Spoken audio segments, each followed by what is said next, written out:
everybody, we are going to work on the introduction to our research paper today. So you should have this sheet.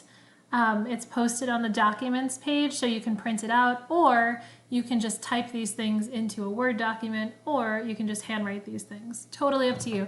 But you can see that there are 4 parts to the introduction. So we have a hook. We have, introduce the person that you researched, 2 of his or her most important accomplishments, and then the thesis statement. So what are you proving? Okay, so we're going to start at the top. And remember, when we're thinking about a hook, we have a couple of options. So our first option is going to be picture this. So you could do, picture this, you could do imagine this, right? So those are kind of the same. Another one of your options is to do staccato, or we know that as Dylan's hook, right? So we have picture this, or imagine this.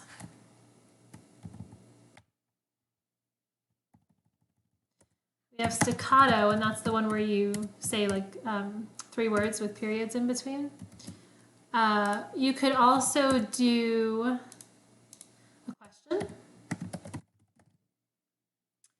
And I feel like those are the top 3 for this type of essay, okay? So you're going to think about which one of these you could do. So I'm going to be doing a sample one. So let's say I did my research paper on Steve Jobs, and I have all my notes, and I read the book about him. So my hook, I think I'm going to do picture this, okay? So I could do something like, picture this, you start a company in your parents' garage, and you build it into one of the most successful companies ever. Okay, so that's just an example of something you could do. I could certainly do staccato, and I could do something like innovative, exciting, technological, right? So 3 words to kind of describe Steve Jobs or Apple. And I could also do a question. So it's up to you. You're picking one, okay? So my example is a picture this one.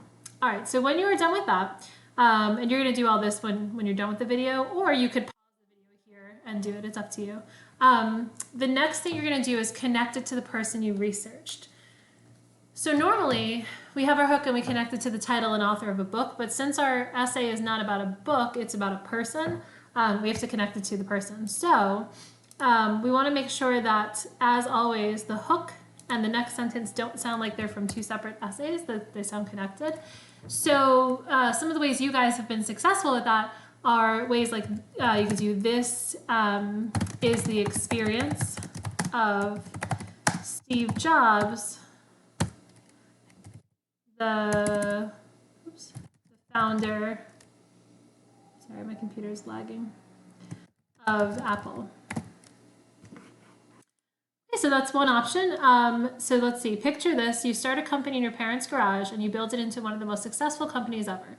This is the experience of Steve Jobs, the founder of Apple. So that flows really well. Okay, so you could say this is the experience of, you could do this describes.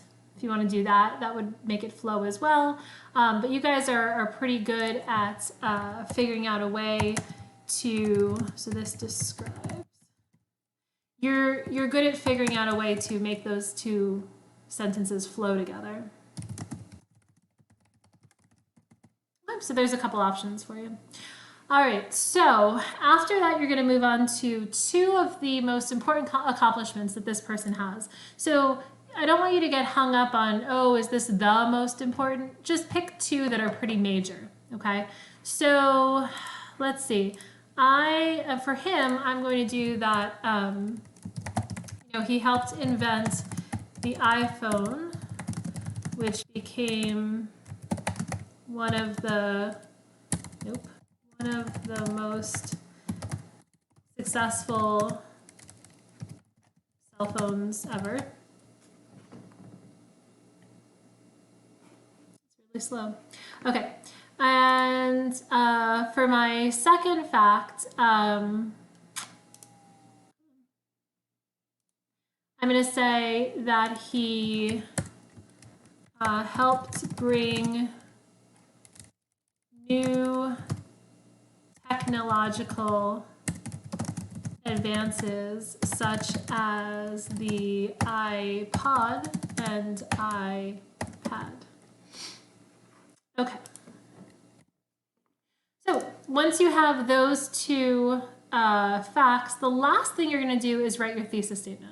Now, if you look down here, I gave you some strong verbs for your thesis statement because remember, your thesis statement is the last sentence of your introduction. So you really want it to be powerful, and you also want it to tell your reader what you're about to prove.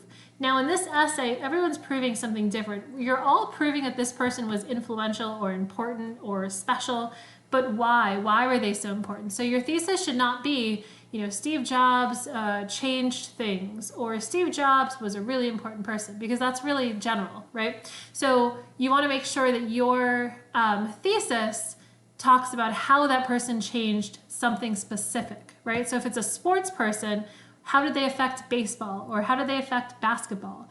If it's a magician, how did they affect magic, right? If they're a writer, how did they affect literature or TV?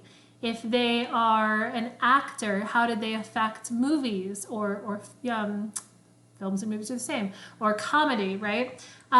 If they have a talk show and do different things in entertainment, how did they affect the entertainment industry, right? So that could be something. So those are all ideas. How do they affect science, right? So figure out the area that you're talking about. So for Steve Jobs, his area is technology, right? And also communication, by the way. So I want to say something about him affecting technology and communication. Affecting is okay. I feel like I could do a better job though. So I'm looking down here and, I'm going to do transformed. I like that. So I'll use his name again. So Steve Jobs transformed technology and communication through the development of innovative Apple products. Okay, so I have a powerful verb here. Steve Jobs transformed, right? And I tried to use good word choice here, okay? So then what you're going to do, you're going to take these four things and turn them into a paragraph. So I would say this one I can just write word for word. This one I can write word for word, right? So picture this, you start a company in your parents' garage and you build it into one of the most successful companies ever. This is the experience of Steve Jobs, the founder of Apple. Now I have helped here twice. So like when I put it in a paragraph, I'll probably change one of them because that's repetitive. So I could then say, he helped invent the iPhone, which became one of the most successful cell phones ever. Additionally, he brought new technological advances such as the iPod and iPad. And then this, I can say exactly like this. Steve Jobs transformed technology and communication through the development of innovative Apple products. Okay, so your intro should be 1, 2, 3, 4, right? There's 2 here, 5. So your intro should be 5 sentences. Okay, so first thing you're gonna do is fill this sheet out. Like I said, print it and fill it out, or type it or put it on a separate sheet of paper. And then you're going to turn that into a paragraph, and then that's what you'll send me. Okay, so it should be a 5-sentence paragraph, 1 full paragraph. Don't put spaces, don't hit enter or anything. Make it 1 full paragraph that will be indented in the beginning. All right, so that takes care of the research paper introduction. And then once this is done, we're going to move on to obviously writing the rest of the essay. Okay, so if you have any questions at all about this, if you get stuck at anything, if you need some advice about what kind of hook to use or how to connect it or how to write the thesis, any of those things, feel free to reach out to me. Also, on the website under documents, I posted some example introductions, so you could read some from other students in the past and see how they did their introductions as well. So I definitely encourage you to look at those. Okay, thank you so much for watching, guys. Hope you're having a good day. Bye.